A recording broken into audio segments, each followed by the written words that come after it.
여러분 밤새 안녕하셨습니까? 뉴스파이터 김명준입니다. 세탁소집 둘째 딸, 대구의 딸 호남 며느리, 추다르크, 돼지 엄마. 네, 별명만 해도 일일이 열거하기 힘든 사람이 있습니다. 바로 법무부 장관에 지명된 추미애 의원입니다. 별명도 별명이지만 이른바 정치적 스펙도 대단합니다. 판사로 출발해서 DJ의 권유로 정계 입문, 서울 광진을 지역 5선의 상임위원장, 여당 당대표 출신 등등요. 곁다리 얘기는 다 빼더라도 윤석열 검찰총장보다 연수원 9기수 선배인 추 지명자와 윤 총장 간의 강대강 대결은 피할 수 없게 됐습니다. 또 하나의 관전 포인트. 지금까지 정치인 출신 중에 인사청문회에서 낙마한 사람이 없다는 이른바 의원 불패가 이어질까요? 이래저래 전운이 감도는 현 시국입니다. 12월 6일 금요일 뉴스파이터 본격적으로 시작해 보도록 하겠습니다. 예전에 노래만 가사에도 있었습니다만 내 눈에 흐르는 눈물의 의미는 무엇일까? 몰라 그런 가사도 있었어요. 정말 이 사람의 눈물의 의미가 대체 뭐였을까 궁금합니다. 박성배 변호사님. 만취한 여성을 집단 성폭행하고 성관계 영상을 불법 촬영 유포한 혐의로 1심에서 징역 6년을 선고받은 가수 정준영 씨가 어제 5일 이 판결에 불복해 항소했습니다. 사실 이 정준영 씨가 받고 있던 혐의는 굳이 저희가 다시 언급하지 않아도 정말 중한 것들이었는데 그래도 우리 박성배 변호사님과 다시 한번 혐의를 짚어주실까요? 지난 2015년에 연예인 등이 참여한 모바일 대화방에서 불법으로 촬영한 성관계 동영상을 11차례에 걸쳐서 유포를 하였고 2016년 강원도 홍천과 대구에서 술에 취한 여성을 집단으로 성폭행한 혐의로 구속, 기소된 바 있고요. 이에 대해서 1심에서 징역 6년이 선고되었습니다. 네. 사실은 정준영 씨가 이 눈물을 뚝뚝 흘렸다고 했을 때 1심 선고 후에요. 반성했나? 의견이 분분했단 말이에요. 일단은 항소를 어제 했습니다. 관련해서 정준영의 모습 한번 보시고 이어가 보도록 하겠습니다. 정말 죄송하게 생각하고요. 조사 성실히 솔직하게 진술했습니다. 불의를 일으켜서 정말 죄송합니다. 저는 용서받을 수 없는 범죄를 저질렀습니다. 저에 대한 모든 혐의를 인정합니다. 법원에서 내려지는 판단에 겸허히 따르겠습니다. 평생 반성하면서 살아가겠습니다. 정말 죄송합니다. 최단비 변호사님, 사실 1심 선고 이후에 정준영의 항소 여부가 사람들의 많은 관심이긴 했습니다. 그렇죠. 그날 같이 선고를 받은 사람들이 이 정준영 씨뿐만 아니라 가수 최종훈 씨, 또 클럽 직원이었던 김모 씨, 그리고 여가수의 친오빠였던 권모 씨 등이 있었습니다. 근데 일단 선고를 받고 나면 일주일 내에 항소를 해야 되고 항소를 하지 않으면 선고가 확정되기 때문에 일주일 내로 항소를 할 것인지 여부에 관심이 모아졌었고요. 근데 이미 같이 형을 선고받았던 클럽 직원과 가수 최종훈 씨는 12월 3일과 12월 4일에 이미 항소를 했었습니다. 그래서 아마 1심에서 좀 중형을 선고받았고, 왜냐하면 정준영 씨 같은 경우에는 구형을 7년을 받았는데 선고가 6년이 나왔단 말이죠. 그렇기 때문에 본인 입장에서는 중형이라고 생각을 할 거예요. 그래서 항소를 할 것이라고 예상이 많이 됐었는데 예상과 같이 12월 5일에 유명 걸그룹 멤버 친오빠인 권모 씨와 함께 항소를 했습니다. 1심 때 재판부가 이들에 대해서 각각 선고했던 그 배경, 이유를 좀 최진봉 교수님 좀 짚어주실까요? 예, 아무래도 이제 이 사람들이 했던 행위들이 집단적으로 한 부분도 있고 또 유포한 부분이 상당히 위험한 부분이잖아요. 그렇죠. 이 부분 때문에 아마 형이 높아졌다고 볼 수 있을 것 같은데 네. 지금 권 씨 같은 경우에 유명 걸그룹 멤버의 친오빠라고 알려주고 있잖아요. 이 사람한테는 징역 4년형이 지금 선고가 됐고요. 네. 그리고 가수 최종훈 씨하고 클럽 직원이었던 김모 씨에게는 징역 5년이 선고가 됐고요. 그리고 연예기획사 전 직원 허모 씨는 징역 8개월 집행유예 2년이 선고가 됐습니다. 이 사람들에 비해서 앞서 말씀해 주셨지만 보세요. 지금 표로 정리가 되어 있습니다. 정준영에 대해서는 검찰의 구형량도 구형량입니다만 실제 선고가 징역 6년으로서 다른 사람들에 비해서 일단 상대적으로 높습니다. 그 이유가 혹시 재판부는 밝혔을까요? 최재문 교수님 어떻습니까? 예, 맞습니다. 술에 취한 한거 불능의 피해자를 합동해서 가늠했다. 이렇게 돼 있고요. 네. 여성의 성관계 장면과 나체 모습을 촬영해서 이를 단톡방에 올렸다. 네. 이것도 지금 범죄 행위에 들어가 있고요.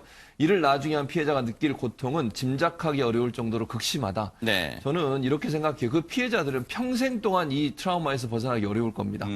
그런 상황에서 이런 피해를 당한 사람들한테 6년이라는 어찌 보면 선고도 이분들 피해자들 입장에서 보면 납득하기 어려울 수 있어요. 근데 어쨌든 재판부가 볼 때는 이런 잘못된 행동, 특히 합동으로 가늠하고 이걸 촬영해서 올리기까지 한 아주 못된 행동에 대해서 6년이라고 하는 형을 내렸습니다. 네. 입에 담기 정말 혐오스러운 표현이긴 합니다만 박성배 변호사님 합동에 가늠했다. 집단 성폭행을 재판부는 인정한 거잖아요. 그렇죠. 이 재판부는 정 씨 등이 2016년 1월 강원 홍천, 3월 대구에서 술에 취한 여성을 집단 성폭행한 혐의를 모두 유죄로 인정했습니다. 네. 피고인들은 여성들이 한거불능 상태가 아니었고 합의에 의한 관계다라고 주장을 해왔지만 재판부는 정 씨와 최 씨가 같이 성관계를 했다고 진술하고 있고 이를 뒷받침하는 객관적인 카톡 증거 자료도 있다라고 판시를 했습니다. 네. 결국 술에 취해 한거불능 상태인 피해 여성을 정 씨와 최 씨가 합동에 가늠했다고 인정할 수 있다고 보았습니다. 네. 사실 선고 이후에요. 무려 67쪽에 달하는 판결문이 또 언론을 통해 공개되면서 충격적인 내용들이 상당히 많았습니다. 최진봉 교수님. 네, 맞습니다. 그래서 우리가 사실은 이틀 전에 여기서 방송도 했어요. 사실 네. 그 내용에 대해서. 2015년 12월부터 2016년 6월까지 그 당시에 67쪽의 내용을 보면요. 이 14차례에 걸쳐서 촬영을 했고요. 14차례에 걸쳐서 이걸 8곳에 유포를 했어요. 하하. 그러니까 얼마나 많은 곳에 유포가 됐는지 하는 부분을 볼 수가 있을 것 유포 같고. 정말 나쁜 거예요. 그렇죠. 유포. 찍는 건 문제지만. 예, 네. 촬영 장소도요. 황당하기 그지없어요. 자택, 해외 호텔, 항공기 안, 유흥주점. 유포 대상 단체 대화방에 5곳, 개인 대화방 3곳. 하하. 또 시각도 지난번에도 뭐 화나면서 얘기하셨지만 뭐 새벽에 뭐 오후에 많게는 하루에 3번이에요. 2015년 11월 28일 같은 경우 하루에요. 네. 피해자를 상대로 3차례 촬영을 했고요. 새벽에 곧바로 메시지를 통해 2명에게 전달을 하고 네. 그날 오후에 또 다른 방에 유포를 했어요. 네. 그러니까 이게 피해자 한 명을 대상으로 3번이나 하루에 촬영을 하고 이걸 또 그날 새벽에 촬영하자마자 바로 올리고 그 오후에 또 올리고 네. 이런 반복적인 행동을 했다고 하는 것은 네. 이건 정말 죄질이 나빠도 참 나쁘다. 네. 그리고 이건 뭐 이게 뭐라고 생각해야 될까? 그냥 실수로 했다고 도저히 볼 수 없는 상황이에요. 제가 네. 볼 때는. 그래서 선고를 내린 판사 입장에서도 도저히 이거는 일반적으로 보기 어려운 행동이라고 판단한 것 같습니다. 네. 그 보면요. 저희가 정준영이 이제 눈물을 흘렸다고 했을 때 참 반성을 많이 했나? 박성배 변호사는 사실 그 얘기도 그런 추정도 나왔어요. 네. 그렇습니다. 결심 공판은 선고 공판 이전에 이루어지죠. 결심 공판 단계에서도 정준영 씨가 반성하는 취지의 발언을 충분히 한 것은 사실입니다. 그때 상대방을 배려하고 조금 더 생각했더라면 이런 상처를 드리지 않았을 텐데 저의 어리석음이 너무 후회되고 깊이 반성된다라고 최후 진술을 한 바가 있고요. 이어진 선고 공판에서도 선고 내내 선체로 어두운 표정으로 한숨을 내쉬거나 천장을 바라보거나 착잡한 표정을 짓고 있었고 네. 실형을 선고받을 때는 두 손으로 얼굴을 감싼 채 눈물을 보이기도 했습니다. 이 모습이 반성의 모습일 수도 있고 자신의 예상을 벗어나는 과다한 형이 선고된다는 놀라움의 표시로 해석될 수도 있을 것 같습니다. 네. 이수정 교수님. 네. 혹시 정준영은 최후 진술에서 그때 상대방을 배려하고 조금 전에 읽어주셨습니다마는 조금 더 생각했더라면 이런 상처 드리지 않았을 텐데 저희 어리석음이 너무 후회되고 깊이 반성된다. 이거 혹시 요즘 말로 페이크예요. 페이크? 재판부한테 뭔가 호소하려는 페이크예요. 6년 선고받았다고 지금 항소한 것은 형량이 너무 많다는 거 혹시 이런 건가요? 어떻습니까? 뭐 당연히 양형 부당이라고 생각하고 항소를 했겠죠. 네. 그런데 이제 지금 이 법정에서 한 얘기 내 어리석음이 후회된다 이렇게 이제 이야기를 하니까 이거는 결국은 자책하는 그런 코멘트처럼 보여서 이게 그냥 흔히 후회하고 반성하는 그런 모습으로 읽힐 수도 있지만 문제는 이런 일로 상대방에게 어떤 종류의 피해까지가 발생할 수 있는 것인지를 염두에 둔 이야기 같지는 않습니다. 네. 그러나 지금 이렇게 이제 소위 뭐 카메라 등 이용 촬영죄의 피해자들 촬영 및 유포 지금 이 경우에도 하루에 어떤 사람은 3번씩이나 이걸 유포를 하고 촬영도 하고 막 이렇기 때문에 피해자가 틀림없이 분명하게 대단한 불안감을 가질 수밖에 없는 일이었잖아요. 네. 그것이 결국은 어떤 피해까지 유발하느냐. 이미 연예인들의 극단적인 선택, 자살들을 보면서 우리가 이게 사실은 이제 피고인 입장에서는 그냥 내 어리석음에 자책할 정도의 일인지 모르겠지만 그 피해자 입장에서 보면 목숨을 끊어야 될 정도로 아주 도저히 회복 불가능한 피해가 유발될 수도 있다라는 사실을 현재도 별로 잘 알고 있지는 못한 것 같아요. 네. 네. 자, 이게 항소장이 제출됐기 때문에 항소심의 모든 시선이 쏠릴 수밖에 없습니다. 2심 재판 전망해 볼까요, 최단비 변호사님? 네, 본인들은 이것이 그러니까 형량이 좀 높다라는 이유로 이제 항소를 한 것으로 보이는데 문제는 그럼 과연 항소심에서 이들에게 좀 더 유리한 판결이 내려질 것인가? 저는 아닐 가능성도 있다고 생각합니다. 왜냐하면 1심에서 이들에게 일부 무죄의 선고들이 나온 것이 있어요. 그리고 그중에 가장 중요한 것이 지금 현재 이 SNS에 서로 주고받았던 내용이 원본이 없기 때문에 이것의 가장 중요한 증거임에도 증거로 인정하지 않은 부분들이 있는데 항소심에 들어갔을 때 과연 검찰이 이 부분을 강하게 다투고 했을 때에는 과연 유리한 것으로 형량이 떨어질 수 있지 않을까. 오히려 무죄로 선고받은 것들이 유죄가 될 가능성도 있고 아하. 법원의 입장에서는 반성을 했다는 것으로 감형을 해준 것이 있는데 이것이 반성의 여지가 또 없다라고 볼 수가 있어서 항소심에서의 선고는 좀 지켜봐야 될 것 같습니다. 그러네요. 과연 법원이 어떤 판단을 내릴지 뉴스파이터가 바짝 따라붙어 보도록 하겠습니다. 정준영 사건도 기가 막히고 코가 막혔지만 이 사건도 정말 그렇습니다. 최단비 변호사님. 네, 지난 7월 9일에 있었던 일입니다. 이 배우 강지환이 경기도에 있는 자신의 자택에서 이 여성 스태프 2명을 성폭행 또 성추행한 혐의로 성폭력범죄 처벌 등에 관한 특례법상 중간간 혐의로 그 당시에 긴급 체포됐었고요. 네. 구속영장이 발부돼서 구속돼 있는 상태였습니다. 어제 1심 선고가 났는데요. 1심 선고에서 법원은 강지환에게 징역 2년 6월에 집행유예 3년을 선고했고요. 이와 더불어서 120시간의 사회봉사, 40시간의 성폭력 치료 프로그램 이수, 아동청소년 관련 기관 및 장애복지시설 등의 3년간 취업 제한을 명했습니다. 네. 결국은 집행유예 판결을 받았기 때문에 그동안 구속된 상태에서 재판을 받았던 강지환이 어제 5개월 만에 석방됐습니다. 강지환. 집행유예로 풀려났습니다. 구속 5개월 만에 그 모습 직접 한번 보시고 이어가 보도록 하겠습니다.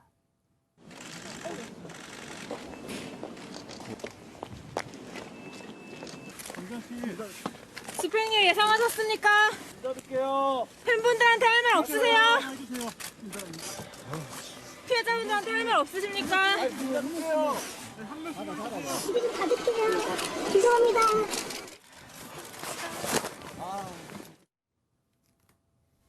아니, 이수정 교수님. 네. 영장심사 받고 그럴 때는 뭔가 깊이 생각한 이후에 기자들한테 이래저래 뭐 오빠라는 표현, 피해자를 상대로 오빠라는 표현까지 썼던 강지환. 이제 집행유예 받으니까 화장실 갈 때와 나올 때 마음 다른 거예요. 휙 그냥 가버려요, 차 타고. 글쎄 모습이 좀 안타깝다 이런 생각이 듭니다. 뭐 한마디라도 좀 사죄의 말씀, 사과의 말씀을 좀 했었으면은 이렇게 비난 가능성이 좀 높지는 않았을 텐데 조금 전에 얘기했던 정준영이나 강지환이나 뭐 둘 다 성폭력범인데 그런데 왜 이 사람 풀려나느냐 일반인들은 이렇게 생각을 할 거예요. 네. 그렇기 때문에 죄질로 보면 사실은 따져보면 꽤 차이가 있습니다. 네. 이제 정준영 같은 경우에는 아까도 말씀을 하신 대로 굉장히 상습적으로 아주 뭐 여러 건인데 이제 해당 사항이 있는 문제를 일으켰고요. 네. 그런데 지금 이 이제 강지환 같은 경우에는 이제 2건인데 하나는 강간이고 다른 하나는 강제추행으로 네. 추정이 되는데 모두 이제 음주를 한 상태에서 일어난 일이고 네. 더군다나 더군다나 이 부분이 이제 그러면 집행유예가 풀려난 이유가 뭔가 하는 걸 곰곰이 생각을 해보면 사실은 이 두 명의 피해자분들께서 사실은 네. 합의를 해주셨습니다. 그리고는 강지환 씨에 대해서 처벌을 뭐 원치 않는다 이렇게 네. 이제 써주시다 보니까 아마 그런 것들이 이유가 돼서 풀려난 것 같은데 문제는 제3자가 보기에 일반인들이 보기에는 강지환도 역시 파렴치범이기는 마찬가지다 이런 생각들을 지금 가지고 있는 것이죠. 네. 진짜로 집행유예를 시청자분들은 어떻게 받아들일까요? 박성배 변호사님. 이 사건에서 피해자 한 명에 대해서는 간음을 했고요. 다른 피해자 한 명에 대해서는 추행을 했지요. 그런데 일반적으로 성폭력 사건에서 합의가 이루어지고 처벌 불원 의사를 밝힐 경우 초범인 경우에는 양형기준상 집행유예가 선고되는 것이 현재로서는 맞습니다. 그러다 보니 이 재판부도 피해 내용, 사건 당시 피고인의 사리 분별 능력, 피해자들이 피고인에 대해 가지는 감정 등을 고려해 형을 정했다라고 밝히면서 원론적인 수준의 설명을 넘어서서 피고인에게 다소 이례적인 당부를 덧붙이기도 합니다. 네. 세간의 이목이 집중된 사건이고 집행유예 선고에 대해서 일부 비판이 있을 것을 의식했던 것으로 보입니다. 네. 선고를 하면서 재판부가 강지환 씨에게 공판 과정에서 피해자들이 피고인의 처벌을 원하지 않는다는 의사를 밝혔지만 성범죄의 특성상 피해가 온전히 회복된다고 보기는 어렵다. 이런 점에서 피고인은 합의가 이루어졌다는 점에서 그칠 것이 아니라 네. 피해자들의 상처가 아물기를 생을 다할 때까지 참여하는 것이 맞다라고 당부했습니다. 저렇게 재판부가 뭐 당부의 말도 또 훈계의 말도 했습니다만 사실은 재판 과정에서 최단비 변호사님 강지환의 태도도 정말 수긍할 수 없고 분노를 자아내는 태도가 많았단 말이에요. 그렇죠. 이 강지환은 9월 2일 첫 공판에서 사실관계를 대체로 인정을 하고 깊이 반성하고 있다. 이렇게 반성하는 태도를 취하는 것처럼 진술을 했습니다. 아하. 하지만 재판 과정에서는 이러한 것에 대해서 자백을 한 것도 한 건은 있지만 다른 한 건에 대해서는 오히려 피해자가 심신상실이나 한거불능 상태에 있었다는 증거가 없다라는 취지로 다퉜어요. 지금 네. 강지환이 받고 있는 혐의 중에 하나가 준강제추행인데 준강제추행은 피해자가 심신상실이나 한거불능 상태에 있어야 합니다. 즉 내가 이 상대방이 이런 행동을 하는 것에 대해서 한거를 할 수 없는 상황을 이용해서 강제추행을 하는 이 혐의를 받고 있었는데 피해자가 전혀 그런 상태가 아니었다. 즉 본인은 무죄이다라는 취지의 주장을 했다는 것이죠.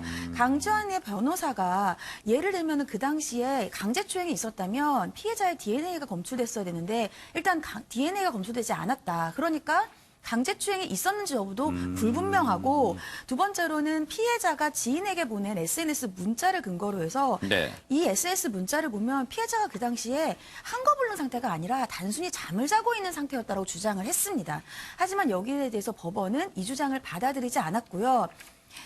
피해자가 잠들어 있던 상태인 것은 맞지만 그 당시에 강제추행이 있고 나서야 깼기 때문에 한거불능 상태에 있었다라고 판단을 하면서 강지환의 무죄 취지의 주장을 받아들이지 않았어요. 결국은 모든 것을 사과하고 용서를 받고 싶다라는 강지환의 주장과는 조금 다른 그러니까요. 입장을 재판에서 취했다 이렇게 볼 수가 있는 그러니까 겁니다. 충분히 우리가 그렇게 짚어볼 수가 있는 대목입니다. 지난 7월이었죠. 영장 심사를 받고 나왔을 때 했던 말 다시 한번 들어보시고 이어가 보도록 하겠습니다. 동생들이 해당 인터넷이나 매체 댓글들을 통해서 크나큰 상처를 받고 있다고 전해 들었습니다. 그 점에 대해서 그런 상황을 겪게 해서 오빠로서 너무 미안합니다. 사실 저 오빠로서 미안하다는요. 엄밀히 말하면요. 저 자신이 저지른 행동, 성폭행, 그다음에 추행에 대한 사과가 아니라요. 이 사건으로 그 피해 여성들이 이 사람에게 나쁜 네티즌들한테 댓글로 지금 피해를 당하고 있다. 그거에 대한 사과라는 거예요. 어쨌든요. 그런데 최준범 교수님, 그러면 강지환이라는 사람이 재판 과정에서 뭐 최후 진술 등에서 반성한 태도가 조금이라도 있었습니까? 어떻습니까? 뭐 그렇게 보일 수 있어요. 근데 뭐 저는 이 부분도 뭐 논란이 된다고 보는데 네. 지금 강지환의 최후 변론을 보면 그 자리에 오르기까지 본인이 이제 그 유명한 연예인이 되기까지 20년을 투자해 사랑받을 수 있었는데 힘들게 오른 자리인 만큼 아주 오랫동안 있고 싶었다. 그런 얘기를 하고 있고 참, 네. 또 하나 이제 이 말이 저는 제일 좀 기분이 안 좋은데 더 늦기 전에 예쁜 가정도 꾸리고 세상에서 제일 멋진 아빠가 되고 싶었다. 근데요, 피해 당하신 여성분들 한번 생각해 보세요. 그분들은 이런 마음 없었겠어요? 아니, 그분들은 예쁜 가정 꾸리고 싶었지 않겠어요? 그분들한테 이 사람이 했던 행동을 생각하면 그분들은 평생 동안 마음에 이 트라우마가 돼가지고 그 고통 속에 살아갈 텐데 본인은 예쁜 가정 꾸리고 싶고 세상에 제일 멋진 아빠가 되고 싶다는 말을 과연 결심 공부안에서 할 수 있을까? 뭐 그리고서 그날로 돌아갈 수 있다면 제발 술잔을 내놓으라고 말하고 싶다고 얘기했는데 그런 일에 행동을 하지 말았어야죠. 이런 일이 한두 번입니까? 황지안 씨가 다른 사람의 그런 행동들을 통해서 정말 본인은 그러지 말았어야 되고 배웠어야 되는데 그러지 못했다고 하는 것도 문제가 된다고 보여지고요. 네. 또 하나 재판부가 얘기했던 것 중에 하나는 뭐냐면 지인들이 탄원서를 많이 낸 것 같아요. 아마 연예계에 있는 분들인 것 같은데 그분들이 이제 여러 탄원서에 뭐라고 하냐. 강지환 씨가 연예계 데뷔해서 유명 배우가 되기까지 오랜 시간이 거쳤다. 그러니까 지금 이 자리에 있기까지 문명시설을 거쳐서 나름 성실하게 노력해왔다. 법원의 말이 더 저는 재밌습니다. 그 뭐라고 한 줄 아세요? 이게 진실이길 바란다. 왜냐하면 탄원서 쓰는 분들 물론 진심으로 쓰는 분도 많이 있겠죠. 그러나 아름아름 아는 분들이 어쨌든 뭐 인맥이 있고 이래서 그걸로 써주는 경우도 많이 있거든요. 그래서 그분들이 쓴 게 다 그렇다고 제가 단정적으로 말씀드릴 수는 없지만 법원의 이런 얘기는 그게 진실이냐 아닌지 뭘 알 수는 없지만 정말 그렇기를 바란다는 얘기를 했어요. 그래서 광지환 씨의 이번 판결은 사실 논란이 아직 많이 있습니다. 네. 그 부분도 사회적으로 좀 고민해 볼 부분이라는 생각이 듭니다. 이수정 교수님. 네. 징역 2년 6월이지만 집행유예가 3년이 선고됐잖아요. 혹시라도 네. 정말 상상하기 싫습니다만 강지환이라는 사람이 집행유예 기간 3년이 지나면 어느 순간 갑자기 제가 그동안 정말로 참회를 많이 했습니다. 제가 이제 그분들께 사죄드릴 수 있는 방법은 다시 제 무대인 연예계로 복귀를 해서 열심히 활동해서 사는 모습을 보여드리는 거 아닐까 생각합니다 하면서 복귀하는 가능성이 있습니까? 뭐 가능성이 없다고 보기가 어렵죠. 왜냐하면 지금까지 다 복귀를 해왔으니까 아하. 다른 연예인들이. 그래서 최근에 이제 국회에서 범죄를 저지른 연예인이 연예계로 다시 복귀하지 못하게 만드는 법을 만들자, 입법을 하자 이런 논의까지 있을 그랬죠. 정도로 물론 그런 법이 있는 건 아닙니다만 그러나 이제 뭐 범죄도 저는 개인적으로는 범죄 나름이기 때문에 무조건 복귀를 불가능하게 하는 것은 뭐 지금 우리나라의 자유민주국가에서 할 일은 아니다. 라고 보지만 그러나 성범죄 같은 경우에는 이건 좀 약간 양상이 다릅니다. 지금 이 강지환 씨가 한 행위나 지금 정준영 씨가 한 행위, 정준영 씨도 6년이 지나면 돌아올 수도 있는 거 아니에요. 그런데 문제는 한 행위 를 보면 사실은 이제는 문제의식이 생긴 우리 사회에서 이런 분들이 다시 연예인으로서 인기를 누리는 일들만큼은 반복하지 못하도록 하자. 아하. 이거는 뭐 법적으로 할 일이 아니라 결국은 시민사회에서 복귀 불가능하게 만드는 수밖에는 방법이 없습니다. 그렇기 때문에 뭐 저 한 사람부터 성범죄 관련된 지금 입증된 이런 이제 범죄자들은 사실은 부적절하다. 이런 네. 얘기를 공론화할 필요가 있다고 생각이 듭니다. 그러니까요. 네. 만약에 그 사람들이 다시 연예계 복귀해서 TV나 영화를 통해 보인다면 피해자분들은 오히려 자기들이 피해를 당해놓고 숨어 지낼 수밖에 없는 그런 이상한 구조가 될 수도 있어요. 정말로 반성하기를 기대를 해보겠습니다. 이상하게 요즘 부쩍 지자체 의원들이 이런 문제 있는 사람들이 너무 지금 많아요. 최진문 교수님. 예, 정말 황당무계하고요. 이런 사람이 어떻게 시의원을 했는지 이해도 안 됩니다. 네. 시의원한 사람이 2017년 7월에 자신의 차에 본인의 내연녀를 태워서 네. 산으로 갑니다. 성남 근교 야산에 데려간 뒤에 차 안에서 감금하고 폭행하고 그리고 성폭행까지 했어요. 그러니까 아마 그 만남을 거부했던 것 같아요. 이 내연녀가 되시는 분이 거부하니까 그거를 거부한다는 이유로 성폭행을 한 일까지 있었습니다. 네. 무슨 정말 악랄한 죄질이 악랄한 그 범죄 무슨 종합 세트입니까? 감금, 폭행, 성폭행요?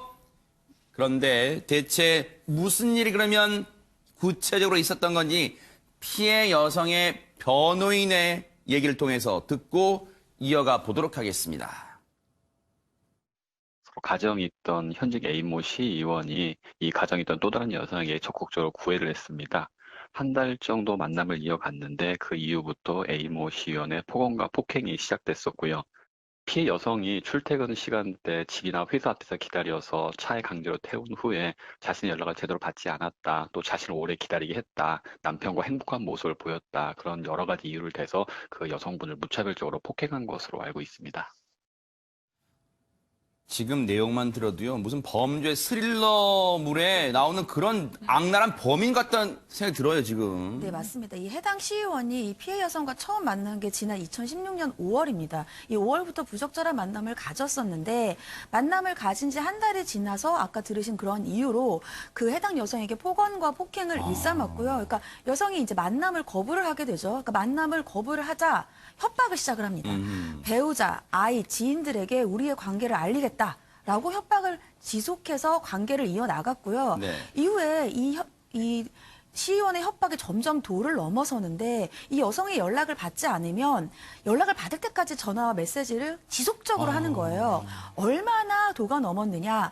연락을 받지 않으니까 이틀 동안 197번, 197번이나 여성에게 전화를 한 적도 있는 것으로 확인이 됐습니다. 정말 이거는 제가 알고 있는 표현을 정말 적나라한 표현을 쓰고 싶습니다만 제가 방송이라서 못 쓰는 게 너무 안타깝네요. 그런데 박성배 변호사님, 피해 여성 측이 이 사람과 이 시의원이에요.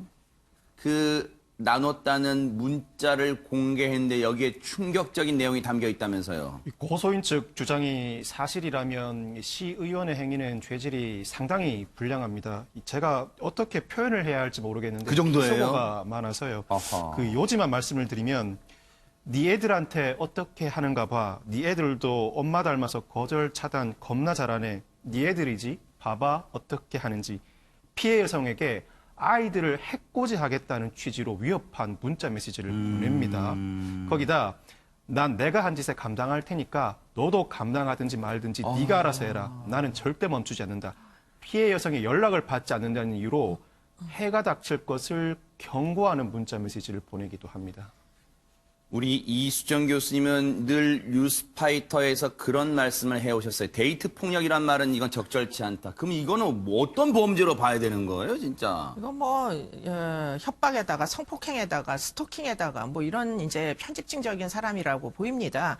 이 지금 주장은 내연녀라고 주장하지만 이게 내연녀 아닌 것 같아요. 제가 느낄 때는 한 달 정도를 그냥 적극적으로 구애를 하다가 혼자 짝사랑할 수도 있는 거고 뭐 그래서 몇 번 만났을 수까지는 있는데 네. 문제는 별다른 뭐 관계라는 것 자체가 진행이 안 된 것 같아요. 제가 느낄 때는 남녀가 만나가지고 한 달 정도 만나고 무슨 그렇게 깊은 관계가 성립을 하겠습니까? 일단 물리적으로 기간이 너무 짧잖아요. 그런데 그 이후에 이 시의원은 이 여성을 그야말로 자신의 성적 노예처럼 생각을 하고 이제 쫓아다니면서 여성을 협박할 뿐만 아니라 아이들을 죽이겠다고까지는 모르겠지만 여하튼 해코지 하겠다고 네. 협박을 했기 때문에 네. 그 엄마 입장에서는 사실 뭐 어린 애들을 협박하는 사람이 얼마나 두려웠겠습니까? 네. 그런데 문제는 우리나라의 경우에는 직접 무슨 폭행이나 뭐 여러 가지 심각한 그런 이제 피해를 당하지 않고는 이 정도의 문자 기록으로는 이게 범죄가 안 된다는 게 문제예요.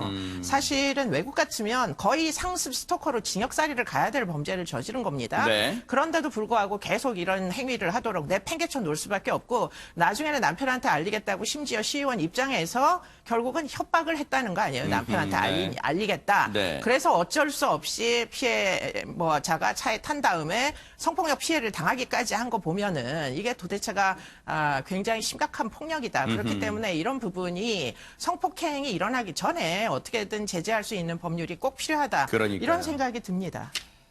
이 해당 시의원이라는 인두껍을 쓴 사람은요, 실제로 협박에만 그친 게 아니라 이 피해 여성의 가족들한테 조금씩 접근하기 시작했답니다. 그 얘기도 한번 들어보시고 이어가 보도록 하겠습니다.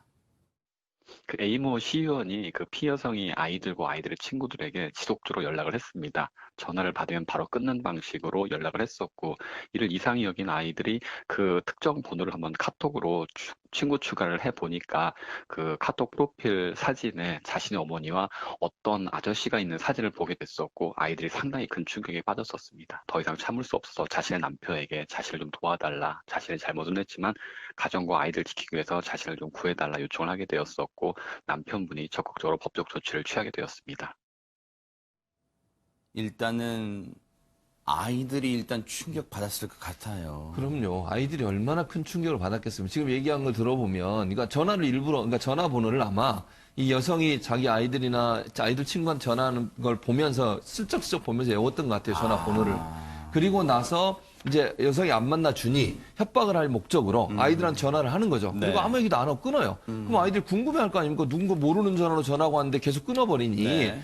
그러니까 이제 카톡 메시지로 연결시켜서 보면 이제 친구 추가를 하면 프로필을 볼 수 있게 되잖아요. 올려놓은 사진을. 네네. 거기 일부러 또 그 여성과의 사진을 올려놓은 거예요. 그럼 아이들이 그걸 보다가 자기 엄마가 뭐 낯선 남자와 같이 사진을 찍었다? 세상에. 이걸 봤을 때 그 아이들이 느꼈을 충격이라고 하는 거는요. 네. 뭐라고 상상할 수도 없을 정도예요. 네. 엄마에 대한 뭐 실망감도 있었겠지만 그 엄마에 대한 어떤 신뢰감이 얼마나 떨어졌겠습니까? 네. 그런 것들을 통해서 이 남자 같은 경우는 그 여성을 어떻게든지 자기의 마음대로 하려는 의도를 가지고 아이들한테까지 이런 나쁜 행동을 한 거니까 이거는 여성뿐만 아니라 아이들한테 심적으로 엄청난 충격을 준 거예요. 네. 이것도 저는 범죄 행위에 들어간다고 봅니다. 네. 이런 나쁜 행동을 한 사람에 대해서는 정말 좀 벌을 한 2배, 3배 줬으면 좋겠어요. 네. 가중처벌 한 3배 정도 하면 좋을 것 같은데. 그러면서 여기서는요, 이 여성이 급기야 이제 그런 상황이, 그런 지경까지 이르니까 그제서야 남편한테 다 털어놓습니다. 제발 나를 지켜줘, 가정을 지켜줘 라고 호소합니다. 결국 남편이 글쎄요, 최단비 변호사는 피눈물을 흘렸어요. 피눈물을 흘렸을 것 같아요. 이 충격적인 소식을 접하고, 하지만 가정을 지키기 위해서 고소에 나섰답니다. 네, 이제 적극적으로 가정을 지켜야겠다라고 고소에 나섰죠. 근데 이렇게 고소에 나서기까지 이 여성이 3년 넘게 협박에 시달리면서 망설였던 이유가 바로 이 가족을 가지고 협박을 했던 그 치졸한 방식 때문에 그렇습니다. 이 여성에게 어떠한 식으로 이제 행동을 하냐 하면 좀 말씀드리기가 민망합니다만 이 여성에게 차 안에서 이 성인여관에서나 볼 수 있을 정도의 과도한 행위를 요구를 해요. 요구를 하는데 그치는 게 아니라 그것을 동영상으로 촬영을 합니다. 그리고 나서 이 여성에게 이것을 가지고 너희 가족에게 알리겠다고 협박을 하니까 이 여성은 이 관계를 이어나갈 수밖에 없었다라고 여성 측은 주장을 하고 있고요. 네. 이 해당 여성이 썼던 고소장에는 내가 성상납을 하러 만나러 가는 것이 아닌가라는 비참함까지 들었다라는 얘기를 하고 있어요. 그러니까 이 변호사의 얘기로는 제발 놓아달라라고 이 여성이 이 해당 시의원에게 애원을 하니까 내가 이러한 것들을 다 가지고 있고 이러한 것들로 당신의 가족과 남편에게 알리겠다라고 해서 꼼짝할 수가 없었다. 결국은 이 남성은 성적인 욕구를 충족시키기 위해서 수치심을 느끼게 한 행동들을 이 여성에게 계속해서 요구했다라고 주장을 했습니다. 이 악마 같은, 악마보다 더 잔혹한 이 사람은요, 피해 여성한테 심지어 이런 요구까지 했답니다. 그 얘기 마저 들어보시고 이어가 보도록 하겠습니다. A모 시연 같은 경우에는 그 피해 여성이 자신이 아닌 남편과 행복한 모습을 보이거나 가족과 함께 여행을 가는 모습들을 극도로 참지 못하고 자신 외에는 누구에게도 정을 주지 말라고 아마 했었던 것 같습니다. 그래서 시 의원은 그 쌍방 폭행이었고 합의의 성관계였다고 주장을 했었습니다. 언론 취재가 시작이 되고 그 A모 시의원이 피해 여성에게 제발 잘못했다 한 번만 용서해달라고 좀 용서를 구하고 싹싹 비는 그런 녹취 파일은 있었습니다. 정말 제정신입니까? 진짜 박상배 변호사님. 극도로 집착하는 모습을 보였다는 것이 고소인 측의 주장인데 고소인 측에 따르면 해당 시의원이 남편과 행복한 모습을 절대 보이지 말고 각방을 쓰라는 비상식적인 요구를 했다고 합니다. 연락을 제때 안 받으면 연락을 받고 나올 때까지 무수한 전화와 메시지로 괴롭혔다는 건데 어쩔 수 없이 연락을 받고 나가게 되면 자신을 기다리게 했고 남편과 같이 있었다는 이유로 또 차 안에서 무수히 협박과 폭행을 반복했다는 겁니다. 이 사건 고소 사실 중에는 정보통신망법 위반도 포함돼 있습니다. 이렇게 무수히 전화 연락을 하고 메시지를 보내는 모습을 공포심 또는 불안감을 유발하는 문헌을 반복적으로 보냈다는 취지로 고소사실로 포함한 것으로 추정됩니다. 자, 자신이 고소된 것에 대해서 이 사람은 뭐라고 얘기를 하고 있을까요? 최준봉 교수님. 이 사람은 뭐라고 얘기하고 있냐면요. 일단 고소당한 것에 대해서 본인은 그러니까 일단은 뭐라고 잘못이 없다고 얘기해요. 잘못이 없다. 예, 저는 이게 사람이란 표현을 써야 될지 모르겠어요. 그러니까요. 이게 쌍방이 그냥 합의에 의해서 한 거지 네. 본인이 일방적으로 했다거나 아니면 폭행도 쌍방 폭행이다 이렇게 주장을 해요. 네. 우리가 지금 얘기 다 나눴지만 이게 이 여성분이 느꼈을 고통을 3년 동안 느꼈을 고통을 생각하면 네. 이런 말을 하는 게 말이 됩니까? 음흠. 그리고 뭐라고 했냐면 성폭행은 아예 일어나지 않았다고 주장을 해요. 하하. 근데 수없이 많은 증거들이 있잖아요. 지금 영상에 찍은 것도 그렇고 아이들한테 그런 행동을 한 것도 그렇고요. 네. 만약에 쌍방이 합의해서 했다면 아이들한테 그렇게 뭐 메시지를 보내거나 아니면 이런 충격적인 말이나 아니면 해코지를 하겠다는 문자를 보낼 이유가 있겠습니까? 네. 합의하에 했다면. 여성이 싫어하고 여성이 반대하니까 그런 문자를 보낸 거 아니에요. 그런 증거가 명백함에도 불구하고 이 사람은 지금 뭐라고 얘기냐면 합의하에 했고 쌍방 폭행이기 때문에 본인은 죄가 없다 이런 식으로 지금 접근하고 있다는 거죠. 네.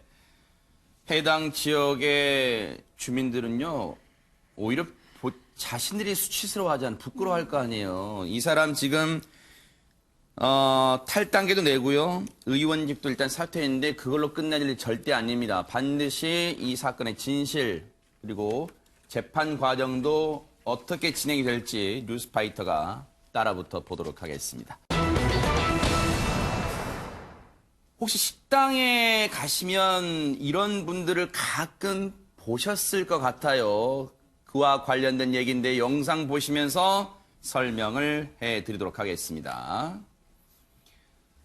자, 후드티를 입은 남성이 어디론가 들어가요. 씩씩하게 걸어갑니다. 저곳이 어떤 곳일까 봤더니 식당입니다. 자, 손님들 오가고 있죠. 근데 손에 뭘 들었어요? 저게 뭘까요? 뭔가 길쭉한 게 있는데 저게 바로 과일과 과도입니다. 그런데 잠시 뒤에 종업원들로 보이는 분들과 실랑이가 벌어지고 있고 입구에 저 사람 계속 뭔가 불만이 가득한 것 같죠? 뭐라고 저쪽 안쪽에 있는 사람들한테 외치는 것 같아요? 그래서 다시 식당에서 발길을 되돌리는 모습 그리고 이 식당 종업원들 그 사람 갔나? 경찰까지 옵니다. 대체 무슨 일로 신고까지 이루어진 걸까요? 최단비 변호사님.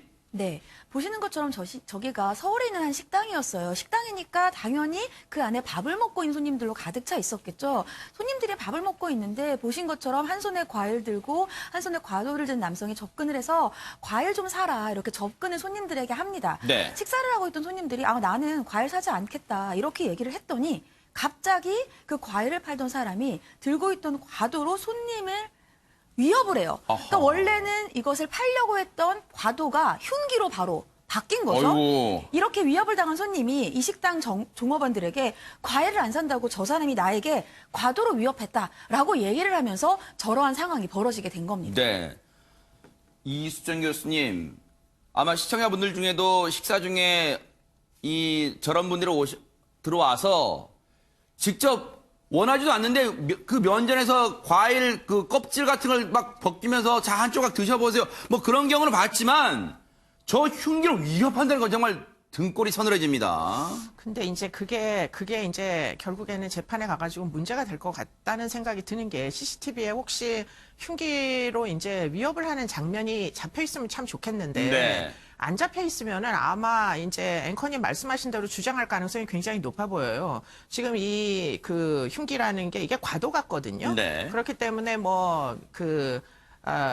이제 과일을 사라고 권하다가 네. 한번 이제 드셔보시라고 칼을 사용한 거지 내가 위협한 적은 없다 이렇게 주장할 가능성이 굉장히 높아가지고 네. 이게 아마도 어떤 특정 지역에서 한두 번이 아니고 지속적으로 이렇게 피해자가 여러 분이 발생했을 개연성이 높아가지고 네. 지금 이 CCTV에 나온 분만 진술을 받지 말고 유사한 피해에 노출됐던 다른 손님들도 좀 수습을 해가지고 이 지금 과일 아마도 행상 같은 걸 하다가 팔리지가 않으니까 들어와서 이렇게 강매를 했던 거 아닌가 이렇게 생각도 되는데 네. 그러면 복수의 피해자가 있으면 조금 더 입증하기가 쉽잖아요. 그래서 좀 수사가 필요하지 않을까 싶습니다. 그러네요. 보강 수사가 반드시 필요해 보이는데 그런데 앞서 순찰차가 저 식당 앞에 이 도착하는 모습까지 보여드렸잖아요. 저 손님이 피해를 당한 손님이요.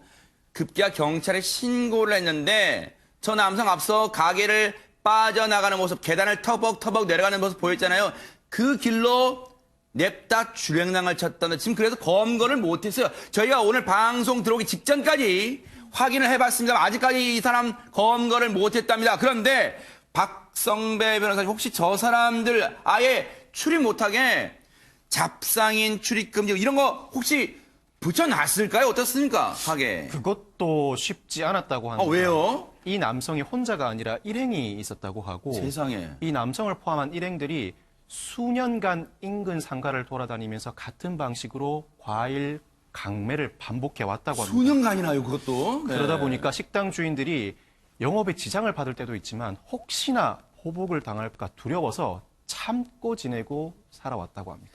아니, 이게 충분히 그랬을 거라 추정이 되는 게요. 앞서 최진봉 교수님, 예. CCTV 보면은 이 사람이 그 종업원들에 의해서 떠밀려 나가면서도 식당 입구에서 저 안쪽에 있는 손님한테 뭐라고 막 외치는 것 같기도 해요. 정말로 그런 두려움을 줬을 것 같다는 생각도 듭니다. 그렇죠. 그래서 저게 한 번일까 저는 이런 생각이 들어요. 네. 그러니까 주변에 있는 식당들에도 저런 행동했을 가능성이 저는 충분히 있다고 봅니다. 아하. 그러니까 저 사람이 누군지는 아직까지 밝혀지지 않았기 때문에 뭐라고 얘기할 수는 없지만 저런 행동을 하는 사람 지금 나가라고 하는데도 계속 버티면서 뭐라고 그러니까요. 얘기를 하잖아요. 네. 그게 한두 번이 아니었다는 증거예요. 그리고 아하. 주인이 만약에 저 사람이 처음 온 사람 같으면 들어올 때부터 막으셨을 거예요. 제가 볼 땐 아하. 그렇게 생각해요. 네. 저런 분들이 오면 어쨌든 주변에 앉아서 식사하시는 손님들한테 피해를 끼칠 수 있는 부분이잖아요. 네. 그럼 식당 주인들은 보통 못하게 하죠. 음흠. 그리고 원래 식당 안에서 다른 물건을 팔면 안 되는 거잖아요. 네. 그래서 제가 볼 때는 저 사람이 저기에서만 했을까 아니라고 보고 주변에 있는 식당들에도 피해가 있었을 가능성이 있기 때문에 네. 이수정 교수님 말씀하신 것처럼 주변에 있는 피해자들 좀 찾아서 네. 그 CCTV가 또 찍혔을 수도 있잖아요. 그러네요. 그런 장면이. 아하. 이런 부분들을 좀 함께 묶어서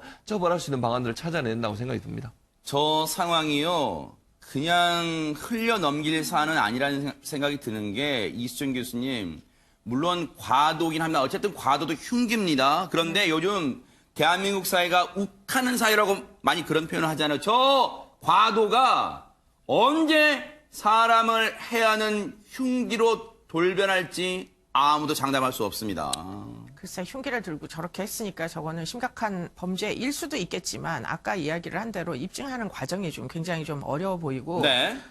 과도이다 보니까 이걸 이제 흉기로 취급을 안 하는 게 이제 문제입니다. 만약에 뭔가 수가 틀려가지고 휘두르기 시작하면 그게 이제 범죄가 되는 건데, 네. 만약에 이제 이렇게 말리는 식당 주인에게 흉기를 휘두르지 않았다. 지금 안 왔잖아요, CCTV에. 그러면 그런 것도 나중에는 재판 중에 내가 흉기를 휘두를 의지가 없었던 거 아니냐, CCTV가 입증하는 거 아니냐, 이렇게 될 개연성이 굉장히 높아가지고 네. 위험하지만 네. 제재할 수 있는 방법이 별로 없어 보입니다. 하하.